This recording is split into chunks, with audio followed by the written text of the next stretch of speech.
Nós estamos falando sobre família. Semana passada nós dissemos que há restauração em Deus para a família e nós cremos nisso em nome de Jesus. Deus de fato tem um propósito de restaurar as famílias, esteja ela da forma que estiver. Não importa a situação, a adversidade, o que ela tem passado ou o que já passou, Deus tem um propósito de restaurar e restaura. Amém? Deus restaura a família, é o desejo dele, porque família é um projeto de Deus, amado. E hoje nós vamos estar falando sobre a aliança matrimonial e seus efeitos. Gostaria de orar com vocês, porque esse tema ele é complexo, nós não conseguimos fazer isso em 20 minutos, 25 minutos. Então nós vamos tentar fazer assim, bem dinâmico, dando informações necessárias para que vocês entendam o princípio bíblico. E no nome de Jesus trazer algumas revelações para vocês dos efeitos dessa aliança. Amém? Vamos orar em nome de Jesus. Curve a sua cabeça, peça graça para o Senhor. Ore por mim também para Deus dar sabedoria, iluminar a mente, ter acesso ao meu coração em nome de Jesus. Pai Santo, nós como igreja nos submetemos a Ti agora, Senhor. Abrimos o nosso coração, rogamos da Tua misericórdia para com a nossa vida. Pai, fala conosco, ensina-nos sobre esse assunto tão importante, tão relevante para a vida da igreja e faz com que isso se torne, ó Deus, não só uma motivação, mas um desafio efetivo da Tua parte, ó Espírito Santo, para a nossa vida, de forma com que a nossa família se alinhe, se amolde à Tua vontade e aquilo que o Senhor deseja fazer em nós e a partir de nós como povo, como família. Oramos assim no nome de Jesus. Amém. Amém, irmãos? Em Malaquias, no capítulo 2, versículo 13 ao 16, nós temos um texto que precisamos atentar para ele, porque vai ser a base da nossa palavra nessa noite.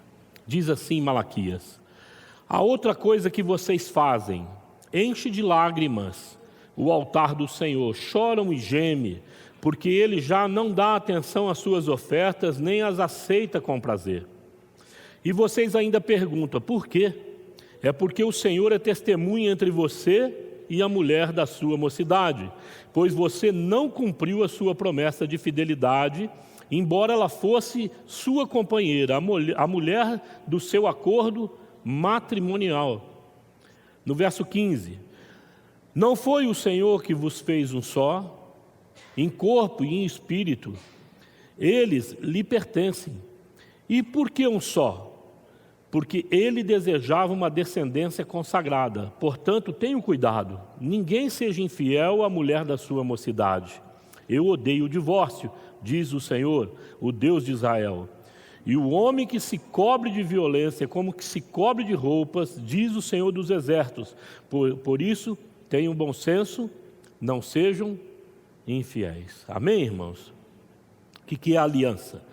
No Velho Testamento a palavra é beriti, e ela provém de uma outra palavra hebraica que quer dizer bará, ou seja, é bará. Essa palavra quer dizer partir ao meio. Não existe aliança sem sacrifício. No Velho Testamento sempre era necessário apresentar um sacrifício. E Jesus veio cumprir esse sacrifício e estabelece uma nova aliança através do seu sangue. Está certo? O casamento não é diferente. A palavra do Novo Testamento para casamento é gamos. Essa palavra aponta para uma grande festa de casamento, né, bodas de núpcias, mas ela aponta para um comprometimento, uma unidade entre o casal. Eles já não são mais um, não são mais dois, mas uma só carne, uma só corpo.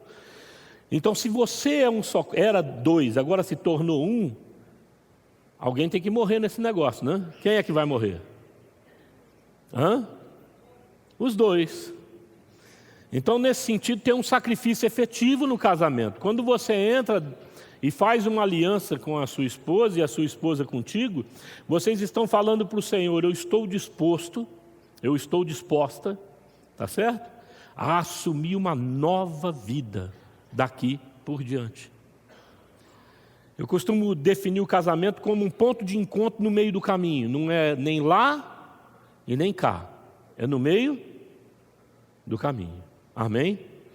Nesse sentido, nós precisamos deixar A nossa natureza terrena, todos os nossos gostos, aquela coisa de como é que eu governo a minha vida, para começar a entrar dentro de um consenso, para nós vivermos segundo a vontade de Jesus Cristo de Nazaré.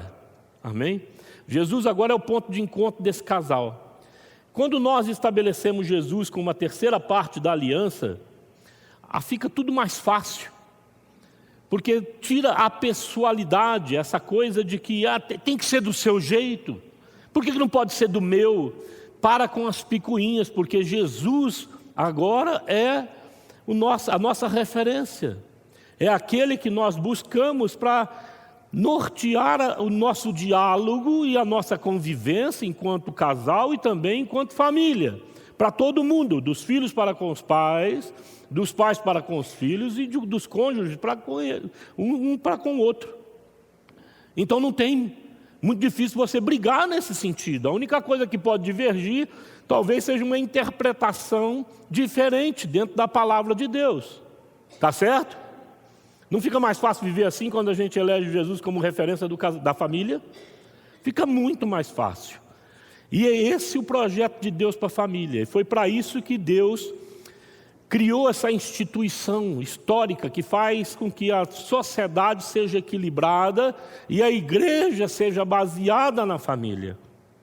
Porque a família ela tem esse poder, através da sua aliança, de mostrar em efeitos práticos a presença efetiva de Deus no meio dela. A presença de um Deus vivo que faz com que essa família dê certo, essa família seja uma bênção. Aleluia, irmão. Então é de fundamental importância que nós entendamos isso. Antes de entrar nesse primeiro ponto ainda, eu queria dizer para você que essa aliança do matrimônio, ela pode causar efeitos bons e também efeitos nocivos, tá certo? Guarda isso no seu coração, enquanto nós vamos falando, nós vamos citando, de acordo com o que o Espírito Santo vai colocando no coração aqui dentro das oportunidades que nós estaremos lendo os textos, se surgir, eu vou falando para você tais efeitos em nome de Jesus.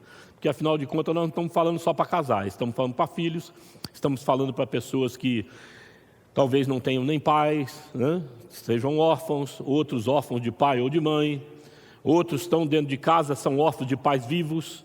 Então nós temos aqui um público muito eclético e a gente precisa se ater nisso. A aliança exige fidelidade. Toda aliança exige fidelidade. Vai abrir uma sociedade com uma pessoa, vai pôr dinheiro nessa sociedade, o que você precisa fazer? Você faz num fio do bigode ou você precisa fazer um contrato? Contrato. Para que serve isso? Qual a finalidade disso? Qual o papel de cada sócio? Não é? Qual a responsabilidade de cada sócio? Então, no nosso mundo moderno, há um contrato. Não é diferente na palavra de Deus para a vida das famílias. A palavra de Deus é que norteia e coloca princípios e valores claros para que nós andemos sob eles, sob essas orientações. E uma delas é que a família, o casamento não foi feito para ser terminado, não foi feito para ser uma experiência. Assim, eles já não são dois, disse Jesus Cristo, mas sim uma só carne. Portanto, o que Deus uniu, ninguém separa. Então, a primeira fidelidade é: você não casou para ver se vai dar certo. Você casou para morrer do lado dessa mulher, e mulher de Deus, você casou para morrer do lado desse homem. É para o resto da vida. Amém? Eu escutei 2 amém. Impressionante. Deu para contar agora. Um amém tímido, o outro falou, um amém. Amém. Vou quebrar o gelo. Não grava isso, não. Não vou falar. Deixa aqui. Primeira coisa que nós precisamos entender dentro da aliança de matrimônio, do casamento, dessa fidelidade, é o compromisso. O salmista, no Salmo, capítulo 15, na parte B do versículo 5, ele diz assim: quem assim procede, nunca será abalado. Procede como? O verso 4, parte B, vai responder: que mantém a sua palavra mesmo quando sai prejudicado. O compromisso é por toda a vida, envelhecer ao lado da mulher da sua mocidade, como Malaquias disse, Malaquias 2 disse, e também em Mateus 19. O compromisso é do casal para com Deus, não é do marido e não é da mulher. O casal, quando se une, assume esse compromisso diante de Deus. Nós vamos passar o resto da vida juntos. Amém, irmão? E nós precisamos cumprir a nossa palavra, mesmo quando saímos prejudicados. Não é? Tem alguns homens que dizem assim, e eu gostaria que você já tirasse do teu coração esse negócio, porque isso aí é balela, né? É melhor ser feliz do que ter razão, né? Porque mulher fala muito, porque aquelas conversas, né? Irmãos, casamento precisa ter diálogo franco, transparente. Se nós não formos quem nós somos efetivo dentro de casa, mais cedo ou mais tarde essa casa vai ruir. É preciso nós sermos autênticos, conversarmos daquilo que não nos agrada, daquilo que gera desconforto, gera constrangimento, porque assim eu vou construindo um relacionamento saudável. Aleluia, irmão? Não é esse negócio, mas eu falo, ele fica nervoso, ou então ela não quer tocar no assunto, ou não sei o quê. Não, é melhor ficar quieto, porque senão vai dar enguiço. Bom, primeiro diálogo tem hora. Agora eu posso ouvir um amém, né? Que hora que é melhor você dialogar? Quando você está saindo para um compromisso? Bom, responde para mim. Quando você está saindo para um compromisso? Você vai conversar alguma coisa franca. Vai se encontrar com a família, vai almoçar na casa dos seus pais.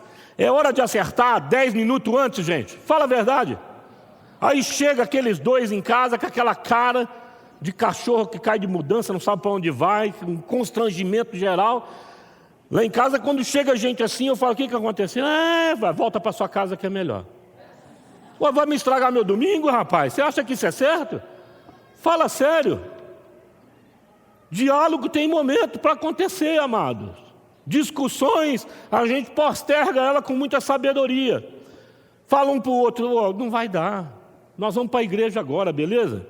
Depois da igreja, nós vamos dormir. Amanhã, em nome de Jesus, me lembre, nós vamos conversar sobre isso. É difícil, irmãos? É difícil, irmãos? Não é, amado. Há um bom senso maravilhoso nisso. E nós precisamos aprender a fazer esse negócio. Por que tem que ser na hora e na hora mais inapropriada? A gente não pode ser menino, né? Não pode. Igual aqueles moleques, quando era moleque, brigava, o que eles faziam? Eles passavam um risco. Quem é desse tempo? Quem passar daqui, né? E a turma empurrava para o outro passar para a briga acontecer. O que é isso? A igreja não empurra ninguém para o atrito. A gente segura, passa ninguém do risco. Amém, irmão? Em nome de Jesus. Tem que ter compromisso.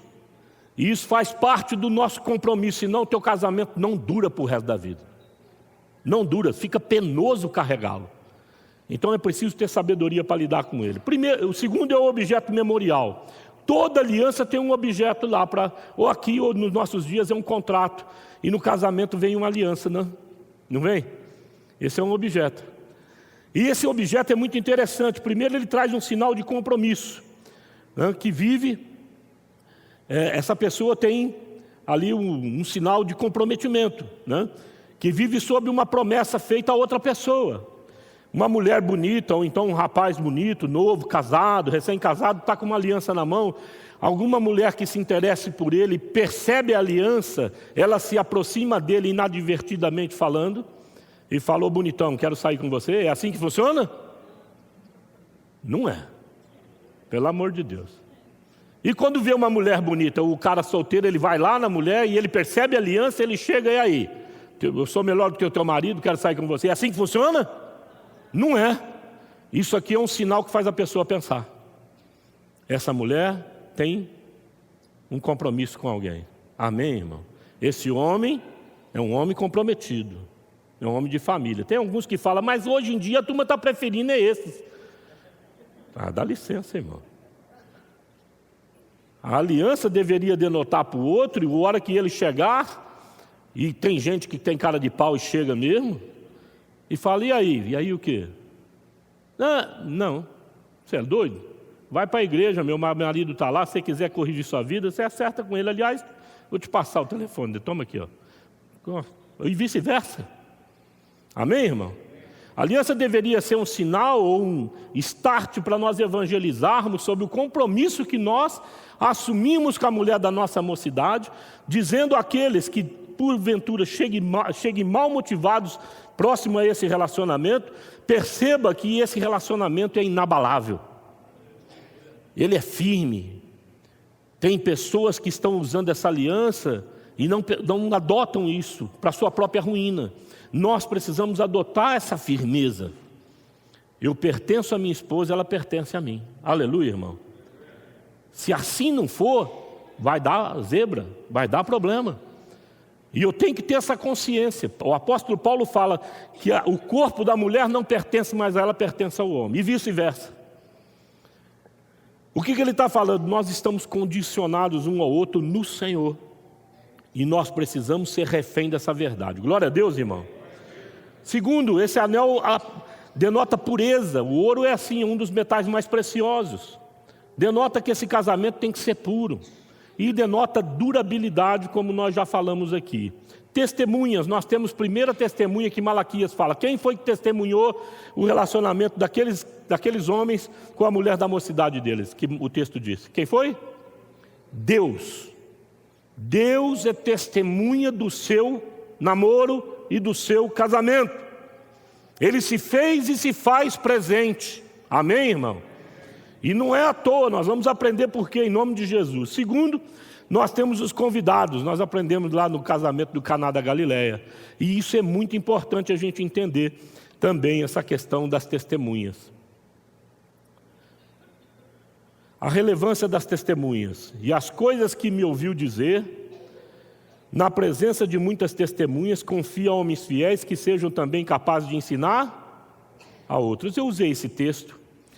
Ele está fora do contexto de casamento, mas ele traz um princípio fundamental para que nós aprendamos que eu, a minha esposa, você, a sua esposa, os seus filhos, a sua família, ela é uma pedagogia de Deus para outras famílias disfuncionais. Amém? As famílias aprendem conosco. E nós ensinamos famílias fiéis, homens fiéis, e eles reproduzem esse relacionamento. Os nossos filhos são nossos discípulos. É responsabilidade minha e da minha esposa discipulá-los, para que eles aspirem, desejem entrar dentro de um relacionamento tal qual ou melhor do que o dos seus pais. Amém, irmãos? Eu fui criado numa família que eu não tive essa referência. Então, quando eu entrei no meu relacionamento, eu fiz alguns pactos com a minha alma. Eu não quero isso para mim, mas eu não queria aquilo para mim de medo. Não porque eu tinha aprendido como fazer. Eu não queria briga, eu não queria palavrões. Eu nunca ofendi a minha esposa com palavrão, mesmo não sendo crente. Porque eu acho isso um absurdo. Como é que eu vou rotular a minha esposa por um palavrão quando eu a amo? Quando ela é mãe dos meus filhos, que exemplo eu vou dar para os meus filhos agindo dessa maneira? Mas eu fazia isso por medo, porque eu vivi no meio disso. Homens de Deus, mulheres de Deus, famílias que levam a sério Jesus Cristo de Nazaré, se torna referência para os seus filhos, e eles entram no casamento sabendo lidar com os estresses da vida, com as adversidades da vida, com o desgaste natural que é ferro afiando ferro. Casamento é isso. Casamento é a sua esposa e você sendo honestos um com o outro e, sabe, se aperfeiçoando um ao outro com franqueza, com lealdade, amado.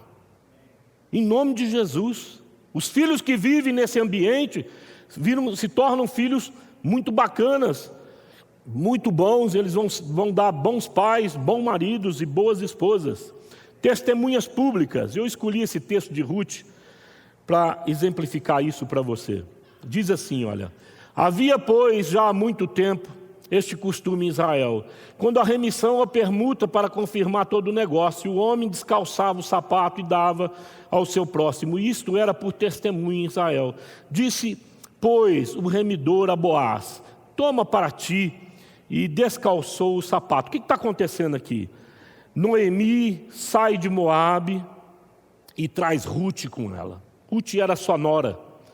Como morreu Malom e Quilião, uma das noras foi embora para Moabe, mas Ruth falou assim: não, eu vou contigo. Eu não vou largar de você. Mulher, você não sabe o que você está fazendo. Deus vai se virar, cuida da sua vida. Eu não tenho nada para te dar. Ela fala: olha, o teu Deus será o meu Deus, o teu povo será o meu povo. Aleluia. Resultado, essa mulher chega em Israel. E Boaz era o segundo remidor. Havia um primeiro, primo de Boaz. E Boaz se interessa por Ruth, se interessa pela causa de Noemi. Ele poderia comprar toda a propriedade que outrora era do seu marido e dos seus filhos e hospedar essa propriedade, mas para isso ele também teria que hospedar Ruth, que era moabita. E um judeu casar com uma moabita? De jeito nenhum. Mas Boaz se encanta com aquilo, e eu tenho certeza que o Espírito Santo inclinou o coração dele para isso. E ele fala para o primeiro remidor: olha, você pode comprar todas as propriedades, o direito é seu. E ele disse: eu compro. Ele falou: então você também se casa com a moabita. Ele falou: eu estou fora. É mais ou menos isso. Pode assumir o seu direito de remidor. E ele arrancou o sapato e deu, e havia testemunhas. Aleluia, irmão. Testemunhas para comprovar que tudo foi feito segundo o costume da época. Testemunhas públicas são assim. As testemunhas públicas, quando você está de repente distante da tua esposa, ou seu esposo distante de você, mas participaram da cerimônia de casamento. Agora há pouco eu cheguei na igreja conversando com o Miltinho, ele falou: pastor, o senhor é conhecido. Eu estava no hospital e estava lá 2 rapazes conversando, falando lá da família do senhor, né, que o seu irmão morreu e tal. Eu falei: é o irmão do pastor lá, e falou até os nomes. Eu falei: bacana, são testemunhas. Testemunhas que nos conhecem. Testemunha que pode ver a sua esposa andando na rua e alguém fala: poxa, que loira bonita. E o cara fala assim: rapaz, essa mulher é mulher do pastor Laé. Agora que você tinha que falar: oh, glória a Deus, aleluia. É. E vice-versa. Alguma engraçadinha e tal, se encantar, fala: pô, essa mulher é mulher da pastora Cristina. Esse homem é marido da pastora Cristina, rapaz. Esse homem é pastor, esse homem é sério. Não é bom ouvir isso na rua? De alguém falar assim: não mexe aí não que isso é azeda, rapaz. Isso aí dá problema para você. Não, em função do... Nós vamos aprender que dá muito mais problema do que até uma briga. Muito mais. Você vai ver quem defende o casamento daqui a pouco. Nós temos as testemunhas familiares. Honram e servem de sustentação para a família. Olha o que diz 4, verso 10. E de que também tomo por mulher a Ruth, a moabita, que foi mulher de Malom, para suscitar o nome do falecido sobre a sua herança, para que o nome do falecido não seja desarraigado dentre os seus irmãos e da porta do seu lugar. Disto sois hoje testemunhas. Naquele tempo o parente tinha que fazer esse papel. Ele casava-se com a viúva para suscitar herdeiro, para que o nome do seu parente fosse lembrado. Amém? O legado dele fosse marcado na vida do filho. Olha que coisa linda, amado. Sabe o que aqui está dizendo? Que a família cerca a aliança do casamento. E quando a gente entra em crise, eu e a Tina entramos num certo momento na nossa vida, acabamos se separando, né? E meu pai saiu comigo, fomos tomar uma cerveja. Naquela época eu não era convertido. E ele sentou comigo e falou: filho, tem uma coisa que eu preciso te falar. Mulher, esposa e filhos é um só, família é uma só. Não desista da sua mulher nem dos seus filhos. Eu quero você lutando por sua família. A mãe dela fez a mesma coisa. Eu louvo a Deus pela vida do meu pai e pela vida da minha sogra. Porque se não fosse eles insistir, nós, pela nossa cabeça jovem e imatura, estaríamos separados. E, amados, separação é complicado. O que o Malaquias fala? Que Deus odeia o divórcio. Há um peso muito grande nesse negócio. Então, família é aqueles que usam de bom senso para fazer com que a família, os seus filhos permaneçam juntos e seguindo a tradição, a boa tradição que Deus colocou no coração dessa família. Aleluia, irmão? Deveria ser assim. Talvez você não esteja inserido numa família assim. Talvez você esteja inserido numa família onde teu marido dá trabalho e o outro também. Fala, você, não sei o que você está fazendo com esse homem. Ou tem amigos assim. Você é louca, o que você está fazendo com esse camarada? Larga logo, mete o pé na bunda dele. Pô, perdão, amado, não podia falar essa palavra. Mete o pé nesse camarada e vice-versa. Tem ou não tem gente assim? Talvez você tenha dado ouvido a isso. Isso não vem de Deus. Não vem de Deus. Deus não quer esse negócio. Quer você perceber no casamento de forma muito diferente.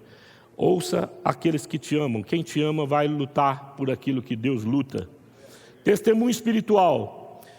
E vocês ainda perguntam por quê? Porque o Senhor foi testemunha entre você e a mulher da sua mocidade. E eu aqui, quando eu penso nesse texto, eu lembro nessa passagem. Essa passagem que está lá em Gênesis 20, verso 6 e verso 7. Vamos ler rapidinho lá. Ó.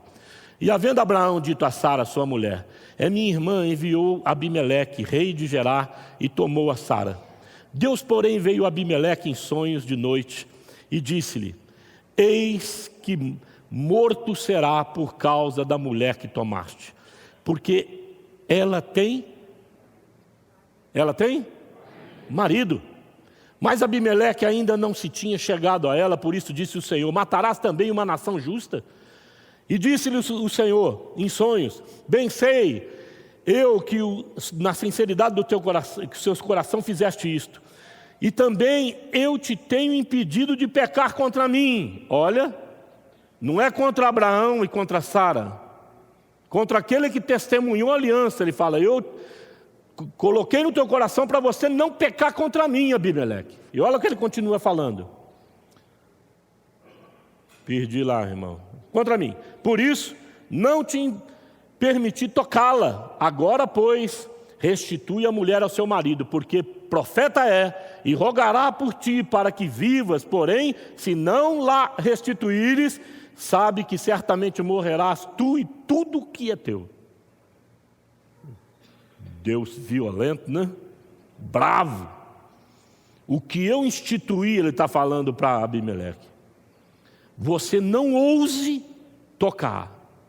A Bíblia diz assim, aquele que intenta tocar na mulher do seu próximo ou vice-versa. Ai daquele que tocar na mulher do seu próximo. Porque vai deparar-se com o próprio Deus no seu caminho, que foi testemunha daquela aliança.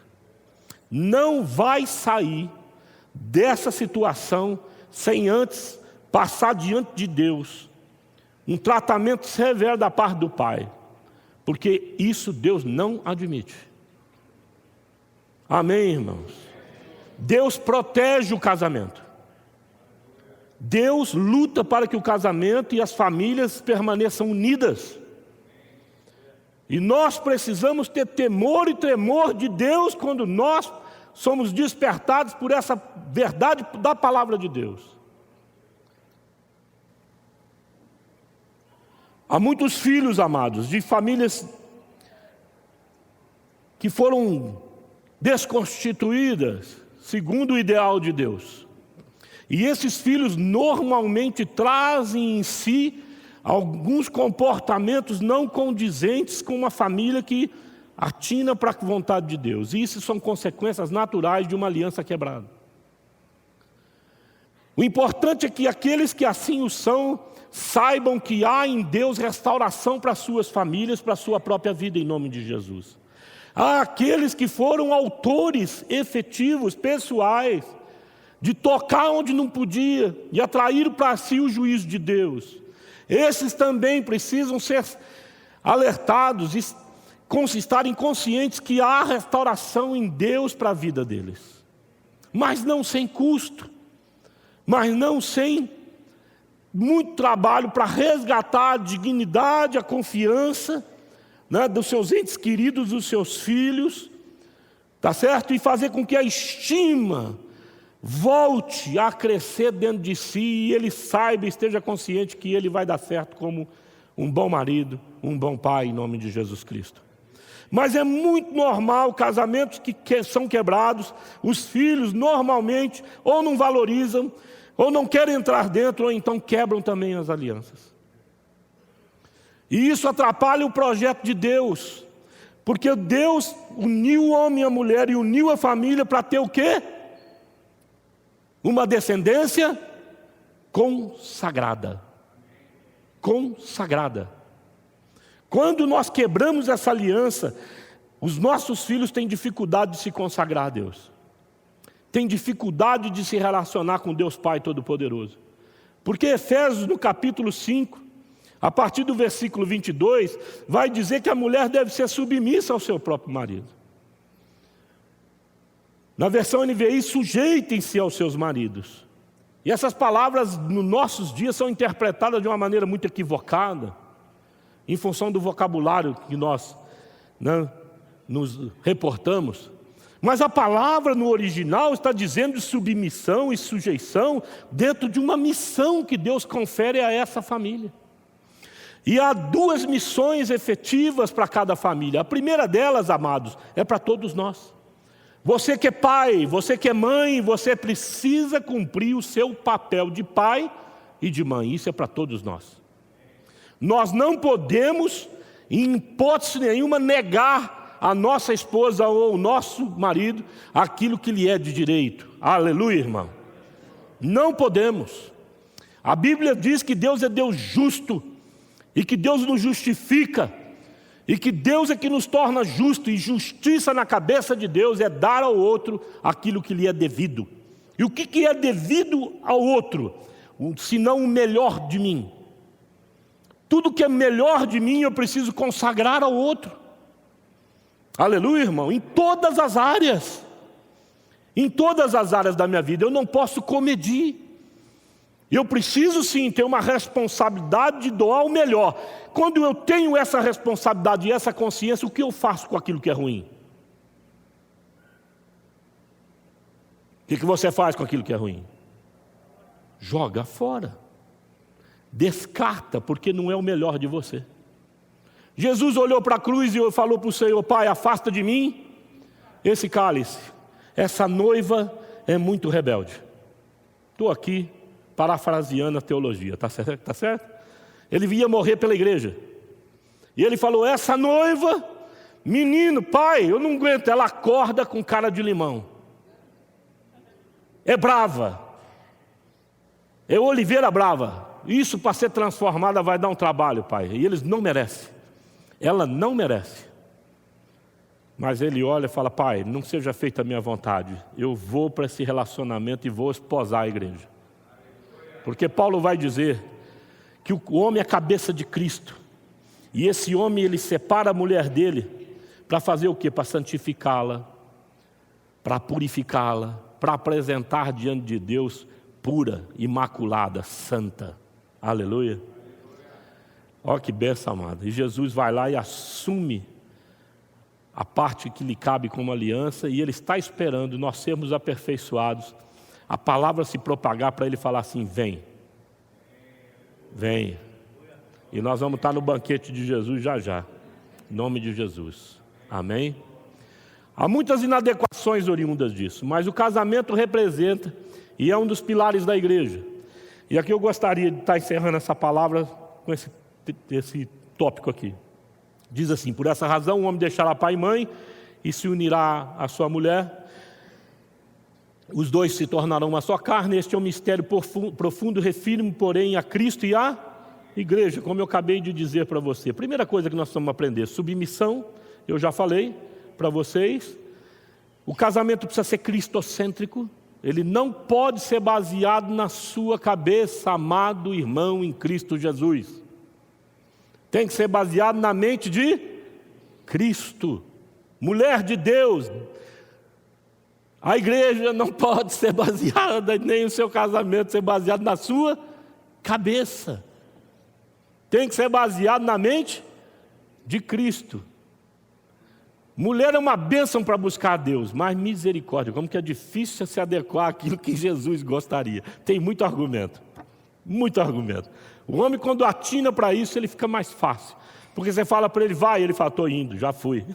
É mais ou menos isso, você tem mais objetividade. A mulher fala assim: mas por quê? Como? Mas isso não é legal, poderia ser assado. É ou não é? Negócio, então Deus tem paciência e a gente também tem que ter. Consagração, Deus deseja e desejava uma liderança ou uma descendência consagrada. Amados, a igreja tem essa bênção nela. Quando nós temos ausência de pais em função de distorção de valores, ou inversão de valores, a pessoa trabalha e não é pai, não cumpre o seu papel nem de pai, nem de marido, né? Ou vice-versa, ou às vezes a mãe, ou né, de repente não teve um relacionamento bacana, não fez uma aliança, mas você veio ao mundo e teve a ausência de pai na sua criação. A igreja é tremenda. Às vezes você é filho de casais divorciados, e que num segundo, até terceiro casamento, até quarto casamento. Né? Às vezes você está naquele estágio de sede, lá de que Ezequiel fala na palavra de Deus, você é sobrinha da sua tia, que teve nojo do seu tio, é da sua mãe que teve nojo do seu pai, e você também vai ter nojo do seu marido. Está reproduzindo esse negócio. Eu quero te dizer que a igreja é a sua família. E a igreja existe um negócio chamado paternidade espiritual, que nós precisamos buscar isso. Sabe, amados, conviver com pessoas que assumem essa responsabilidade de ser referência para as nossas vidas. Nas células você encontra isso. Pessoas mais maduras que podem te hospedar. Se você não conseguir na célula, você tem no grupo de liderança. Você tem dentro da igreja, na pessoa dos pastores. Sabe, se esconder debaixo disso. Lá eu tenho meus 3 filhos casados. Como é que eu recebi e recepcionei meus genros e minha nora? Como meus filhos, porque eu não tenho outra opção. Tá certo?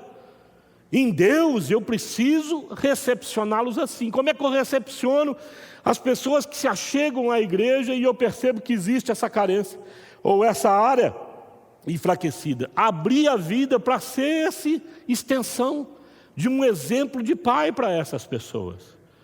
A igreja encontra isso, e mais incrível ainda que vocês precisam aprender, que dentro dessa aliança de matrimônio, quando nós entendemos isso, mesmo que a vida foi marcada de uma maneira negativa, os nossos filhos vão crescendo em meio à igreja. E ele vai descobrindo que o outro amiguinho também vem de famílias assim, mas ele está muito contente dentro da igreja. A mãe deles também se achou, porque está cercada de testemunhas, está cercada de uma família que guarda, e eles percebem que de repente dá para vencer.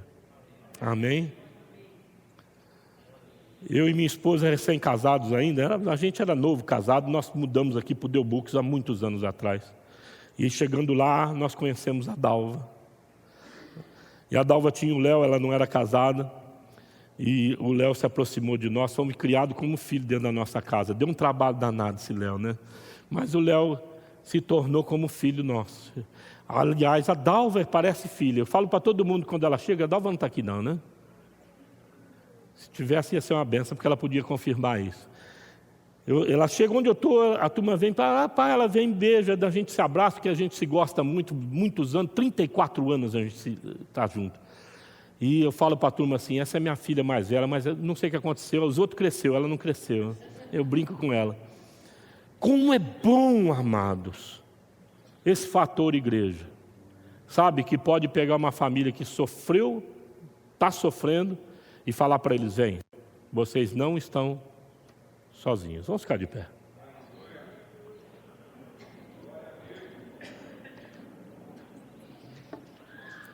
No final de Malaquias 16, ele fala assim, tenham bom senso, sejam fiéis.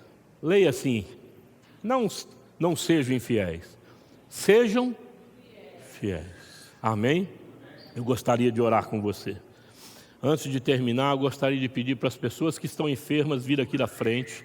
Nós queremos ungir vocês e a igreja vai impor as mãos sobre a sua vida em nome de Jesus. Cirlei, você vai operar, filha? Vai lá buscá-la. Tem mais alguém enfermo que precisa de unção? Vem cá, Dayana. Não pode nunca perder a oportunidade. Amém? Cadê a Raquel? Vem no lugar aqui da Madalena. Samuel, vem ungir o pessoal. Vem aqui para frente. Vamos ungir a todos e a igreja vai estender as mãos. Não, o Samuel vai ungir vocês. Bênção de Deus. Aleluias. Quando nós temos uma enfermidade na família, a família sofre, né? Ela padece com isso. Nós temos experimentado isso na nossa família há alguns anos, a partir da vida da Dayana. Ela começou a ter epilepsia, já passou por uma cirurgia, ainda toma medicamento. Mas nós sempre estamos buscando a presença de Deus, porque é um princípio da palavra de Deus. Nós precisamos insistir com Deus, amém? Temos perseverança, porque se Deus quiser, Ele cura sim, ó. Aleluia. E nós nunca podemos desistir, em hipótese nenhuma, daqueles que nós amamos. Aleluia, irmão. É assim também para com as dificuldades que temos uns com os outros. Nós precisamos ser batizados nessa perseverança. Sermos não desistir. Jamais daquele que nós amamos. Nós precisamos crer e olhar para eles com os olhos, sabe, de uma pessoa transformada, curada, liberta, capacitada por Deus. Aleluia, irmão. Assim nós devemos crer em nome de Jesus Cristo. E assim nós devemos olhar nossos filhos, nossos entes queridos. Estenda a tua mão para cá. Não faça da minha oração a sua. Você é homem de Deus, tu é profeta. Abimeleque fala assim: vai lá para Abraão, porque ele é profeta. Ele vai orar por você e você vai ser abençoado. Ora em nome de Jesus Cristo, amado. Oré, malabastele. Espírito Santo, Espírito Santo. Traz cura, Senhor, do alto da cabeça à planta dos pés, na vida desses teus servos e servas. Eles necessitam, em nome de Jesus Cristo, do milagre. Coloca a vida do Lou nas tuas mãos também. Cura ele, Pai. Cura a Madalena, que aqui não está.